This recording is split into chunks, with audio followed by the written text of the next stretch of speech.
Hello विद्यार्थियों, मेरे प्रिय पाठकों, श्रोताओं, सभी का स्वागत है, अभिनंदन है। जैसा आप जानते हैं, हम लोग साकेत का नवम सर्ग उर्मिला का विरह वर्णन जिसमें है उसकी व्याख्या कर रहे हैं और आज हम व्याख्या भाग 16 पढ़ेंगे। तो वो पंक्तियां हैं, बनाती रसोई सभी को खिलाती। उर्मिला कहती हैं, बनाती रसोई सभी को खिलाती, इसी काम में आज मैं तृप्त पाती। रहा किंतु मेरे लिए एक रोना, खिलाऊं किसे मैं अलोना सलोना। राष्ट्रीय कवि मैथिली शरण गुप्त जी कहते हैं कि लक्ष्मण के वियोग में उर्मिला की स्थिति इतनी कष्टदायी हो गई थी। उर्मिला इतना दुखी है लक्ष्मण के जाने से कि वह खाना भी अच्छा नहीं लगता और उनकी भूख समाप्त हो गई है। तभी वो सखी से कहती हैं कि मैं अगर लक्ष्मण होते तो मैं उनके मन का भोजन बनाती और उनको खिलाती और अपना मेरे मन को तृप्त होती। अब मुझे खाना खाने की इच्छा नहीं है, मुझे ये भोजन स्वादिष्ट नहीं लगता है।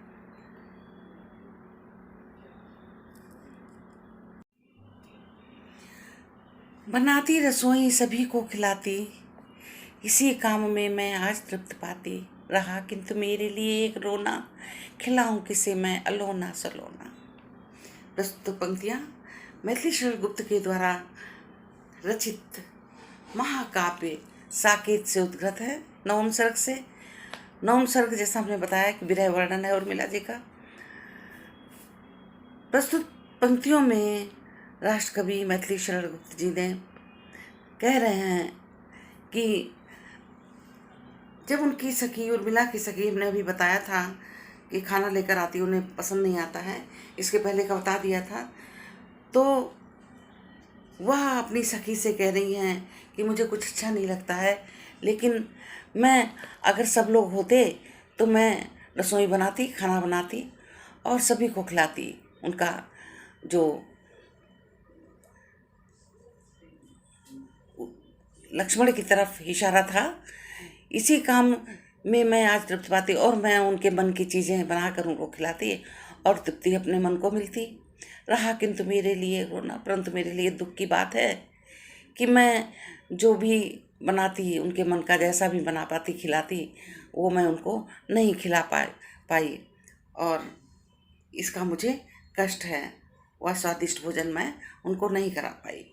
अब इसमें जो है अलंकार जो है क्या है, खिलाऊं अलोना सलोना, इसमें अनुप्रास अलंकार हो गया और चूंकि प्रश्न किया है जगह जगह पर तो प्रश्न अलंकार हो गया। प्रस्तुत पंक्तियों में उर्मिला के भारतीय आदर्श गृहिणी, प्रस्तुत पंक्तियों में उर्मिला का भारतीय आदर्श गृहिणी का रूप चित्रित किया गया है, जो अपने हाथों से रसोई बनाकर अपने परिवार को खिलाती है। इस कार्य में अत्यधिक तृप्ति प्राप्त करती है, उसे अच्छा लगता है। और अगला पॉइंट, खिलाऊं मैं अलोना सलोना, उर्मिला की जो हार्दिक विरह व्यथा व्यक्त हो रही है इससे। राजकुमारी थी, कोई ऐसा, वो रानी थी वहाँ की, कोई ऐसा आवश्यक नहीं था कि वो खाना बनाए, परंतु यहाँ पर उनकी जो व्यथा है, विरह व्यथा है, उससे इन पंक्तियों से व्यक्त हो रही है। अब रस क्या है इसमें, हमने बताया पहले ही, वियोग श्रृंगार है, भाषा तत्सम प्रधान खड़ी बोली है। अगली पंक्तियां देखिए,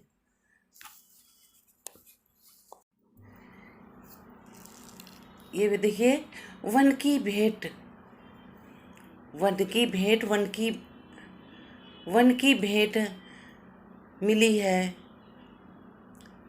दो बार नहीं होना चाहिए, वन की भेंट दो बार हो गया। वन की भेंट मिली है, एक नई वह जड़ी मुझे जीजी से, खाने पर सखी जिसके गुड़ गोबर सा लगे स्वयं ही जी से। उर्मिला अपनी सखी से कह रही हैं, संदर्भ प्रसंग बताने की जरूरत नहीं इसमें, उर्मिला अपनी सखी से कह रही कि हे सखी, मुझे कुछ अच्छा नहीं लगता है। जब मैं वन में जीजी से, जो सीता माता थी, उनसे मिलने गई थी, उस समय उन्होंने मुझे एक जड़ी बूटी दी थी। उसी से शायद मुझे कुछ भी अच्छा नहीं लगता है। वन की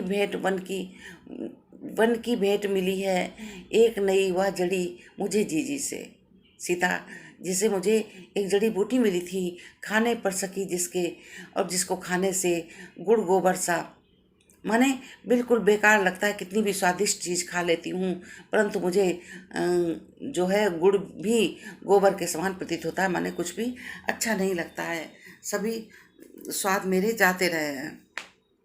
ऐसा वो कहती हैं कि मेरा स्वाद जो है सब फीका पड़ जाता है।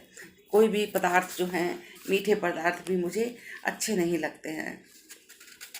अब इसमें वही चीज़ है जो काव्य सौंदर्य है, अलंकार, जड़ी जीजी, है ना, गुड़ गोबर में अनुप्रास अलंकार हो गया। फिर इसमें अतिशयोक्त अलंकार भी है, जिस तरह बात कह रही हैं।